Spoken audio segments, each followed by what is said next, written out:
the comment sections, we always say, hey, if you have something you'd like us to talk about, leave them in the comment section when this goes to YouTube. So, which could be, I first thought, hey, Valentine's Day, how about Love Song? And I'm like, no, this isn't going to come out until Easter. So Right. it just, Sure. But anyway, the request was they really like to live vicariously through us. And they want to hear some more stories from on the road. And I was hoping to have Eric here as well, but he had a strike today. And so he's very, very tired. But so we're going to do, you know, stories from on the road, good or bad, and share some of our experiences because we've all been traveling this year a lot. Cue the bobslayer. Yeah. Willie Nelson on the road again. So,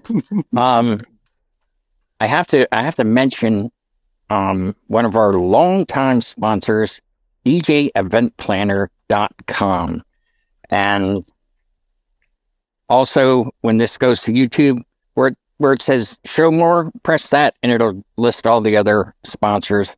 And there'll be some affiliate links as well that will help keep this channel alive. So thank you for that. And so, guys, Brian, you've done quite a bit. I mean, everybody here has traveled quite a bit. Mm. You know, can you let them live vicariously through you? A little bit of wisdom or some funny stories or some disasters, anything?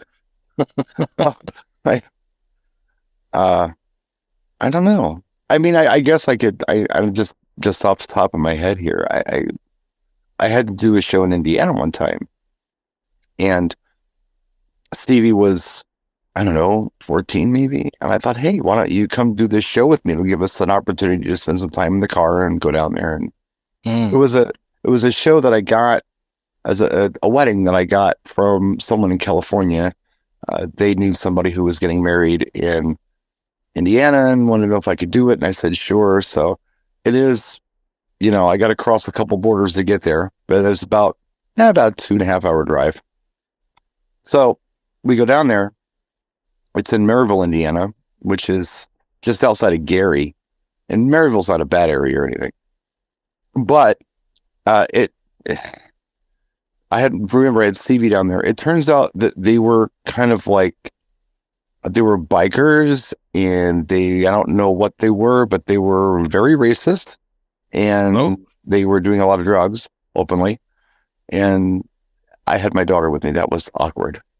Ooh. Something I could have handled if I was there by myself, just like, whatever. Mm-hmm. I'll get out of here in a couple hours. But with her, it was a little weird because I kind of had to try to shelter her from all that. I don't know. That happened. I had no idea. That's a true story. Yeah. Yeah. And it's like, wow. And you had Stevie. How old was Stevie?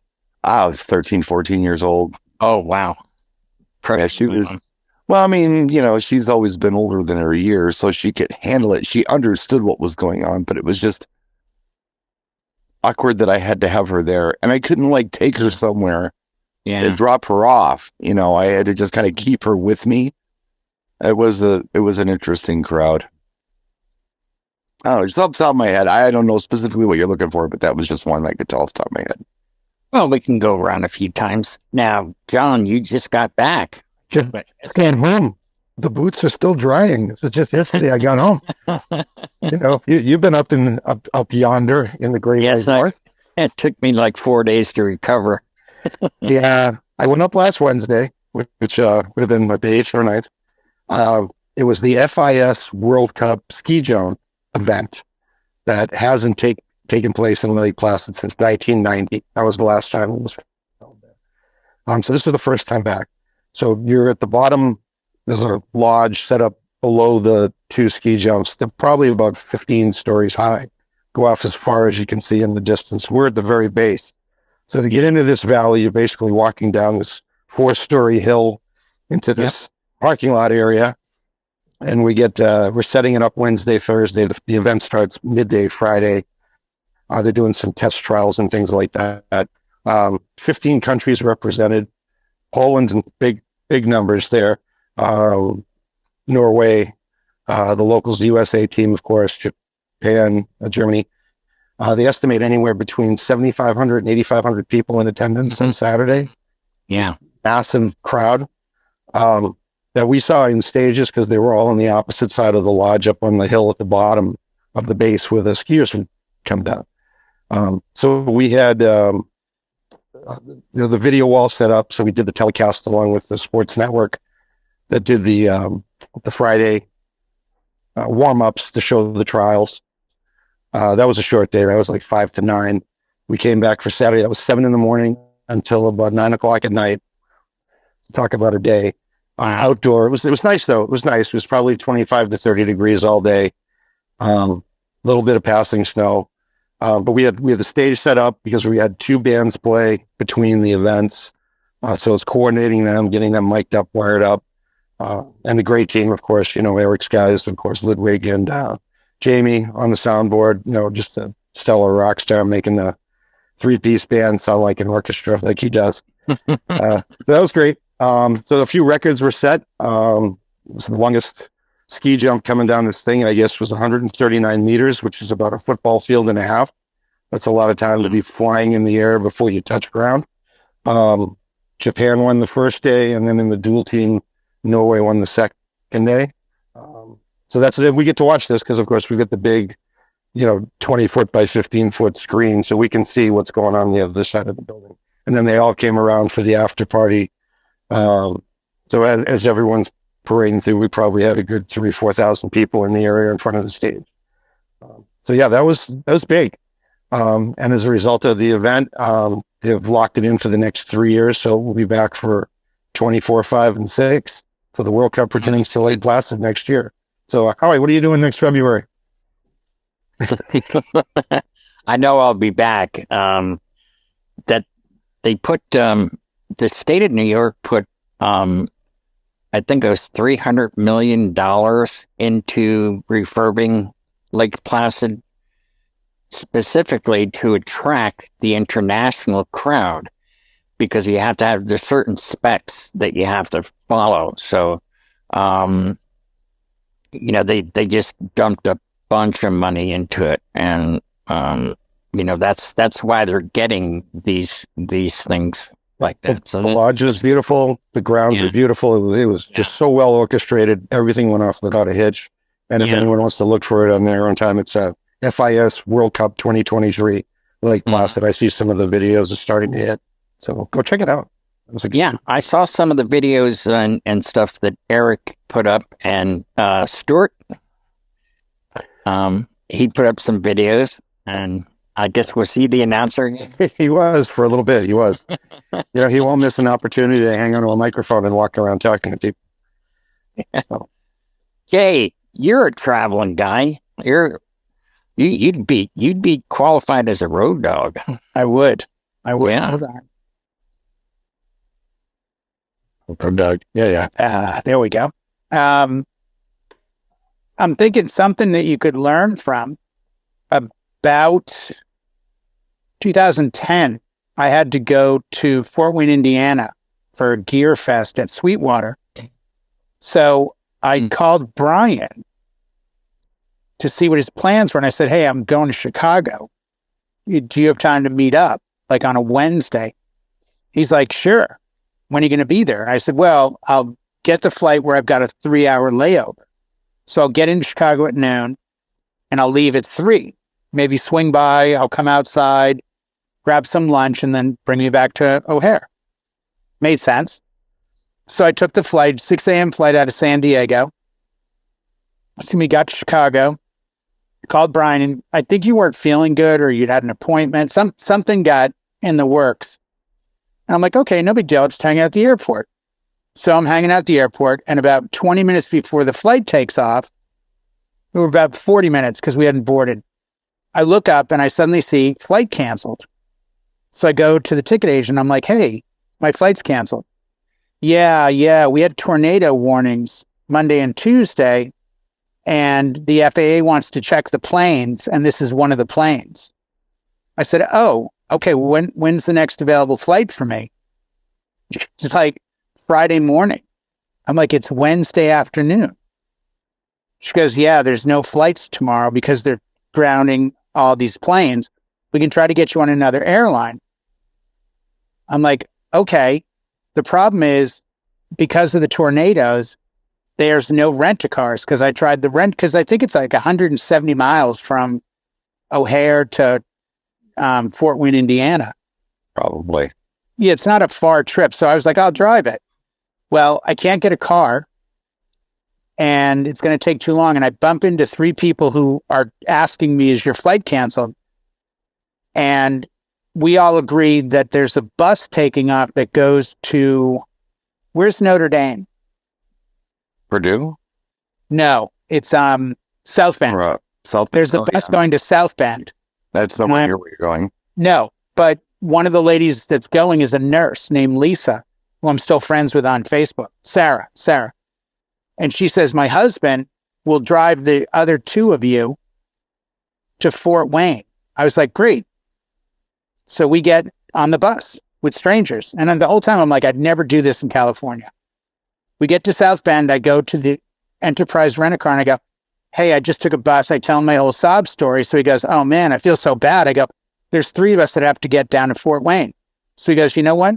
I'm going to give you a car. I'm going to upgrade you. I'm not going to charge you the fees. He couldn't have been nicer to me. So I get a Jeep Cherokee. I get in with 2 strangers, one behind me, one next to me. We start driving. And those of you that know Indiana, when it rains at night, it's got a smell in the air. But it also looks like the movie At Close Range. So the whole drive, I'm just thinking, if they're going to kill me, there's nothing but cornfields around us. They'll never find me. And I didn't have, 2010, I didn't have an iPhone, so I can't really transmit my location. And I get that was signal anyway. No, I get to Fort Wayne. The plane won't be in until tomorrow afternoon. And this is the point of the story. 1, always pack underwear and socks in your carry-on. I had checked my bag with everything in it, so I had nothing. I had to go to Walgreens and buy a bunch of stuff. And 2, when you arrive in Fort Wayne at midnight, 1, bars all seem to be closed. 2, you can't buy cold beer because they only sell warm beer at the grocery store, but they sell cold beer at the liquor store, and they were closed. And I didn't know my way around. I wasn't going to start bar hopping at midnight in Fort Wayne. So I ended up putting my beer in the sink with ice. But yeah, it ended up being an 18-hour day and having no clothes, toothbrush, or anything. But everyone else was nice. So the lesson is underwear and socks, maybe toothbrush in your bag that's on your person at all times. I did not flake on you, by the way. I remember you calling me. No, you didn't flake. There's a problem. I'm like, okay, you want me to come get you? No. You were cool about it. I'm talking about the noon to 3 part where we were going to meet for lunch. No, I was ready to go, but I already knew there was a problem. No, there was no problem at noon. The problem didn't happen until literally right before the flight was supposed to take off. I remember getting ready to come and bail you out or drive you or something. You would offer Ben, and I'm like, no, I'm good. We're going to take this bus to South Bend. Because at that point, it becomes an adventure. And you're like, yeah, I'll roll the dice. Or our last known fighting with one of the lake down here. That was 13 years ago. The 13-year ago me is not the same me today. Today, I've driven to O'Hare for dumber reasons. Uber X. I need an Uber X, something comfortable, pick me up and drive. I mean, I would have literally, we do it every year from Philly. I take the train for $10, and every year a bunch of DJs hop in Ubers and sit in the back on their lappy tops and just drive to Atlantic City to the tune of about $200. And I'm like, spend the 10. Anybody surprised Jay's story was 15 minutes long? Be prepared. It wasn't 15, was it? Didn't seem it. Time flies. Well, I guess it's my turn. I'm going to go with an adventure. And it was, I think it was 5 years ago. And we did Atlantic City. And Not that one, Brian. Okay. Not that one. Not that one. Oh my God. That's a whole different adventure. Yeah. I think it was the year before that. And Jimmy was still with us. And right after Atlantic City, we hightailed it down to North Carolina. And we did this country club that had 4 separate buildings. It was a huge, like, they had like 50 acres and golf courses. I mean, it was a 5-star deal. So I went down to help Jimmy with that event, and it was just so amazing that as soon as Jimmy, just when he gets in a groove, do you remember that little smile he'd have? Be like, he would know when he nailed a transition, and it just like, yeah, and we were doing the high five thing. But the thing that was most impressive was he had people dancing during cocktail hour. And I mean, a full dance floor, unbelievable.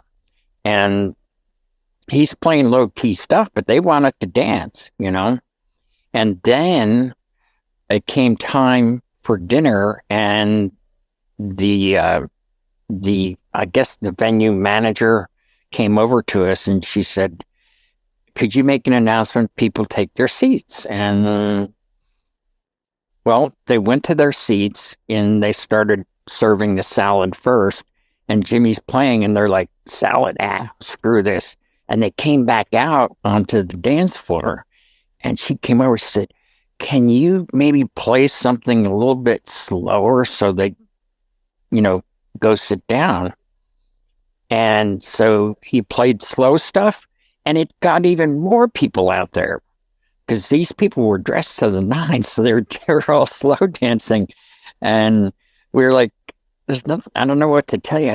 I said, "But hey, listen, lady, the good part is if they're on the dance floor, they're not in the way. It's easy for you to, plate the food."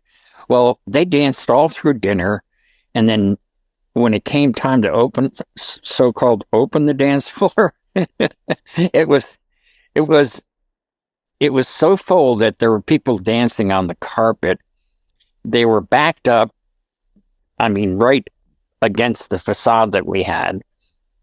And it was just like one of those wonderful, wonderful memories. And my tip for anybody that's going to travel is I looked, and I have to go through Philly, which is a nightmare to go through to get home. So I traveled at night. When the event was over, I loaded up and I traveled through the night. And there's that little, oh, you remember, Brian, when I picked you up from the airport, that so-called, beltway type roundabout, how it's like, it took us like an hour to go like 5-10 miles. Yeah, it was very twisty, turny. Yeah. Yeah, And take something to settle your stomach before you go on that ride. Oh my God. And yeah, so anyway, I went at night and I made it through there in 10 minutes. Wow. And I got home. I saved 2 hours drive time by traveling through the night. And I got home before the sun came up. So it was kind of like being on a tilt-a-whirl. I remember that. Yeah. Yeah. It's kind of a, oh God. Yeah. I really I might enjoy this. Yeah. Yeah. Well, you successfully did 20 minutes. We did 20 minutes, didn't we? Yeah. You want to go around one more time then, or no? We're probably good. If we go around one more time, that's going to put us at the 40-minute mark. And 20 minutes is a hanging with Howie. So I think you're good. All right. I think you're good. Well then. You nailed it. All right, guys. Thank you so much. And as always, leave the comments when this goes up in Easter, and YouTube, and we'll be happy to oblige you. So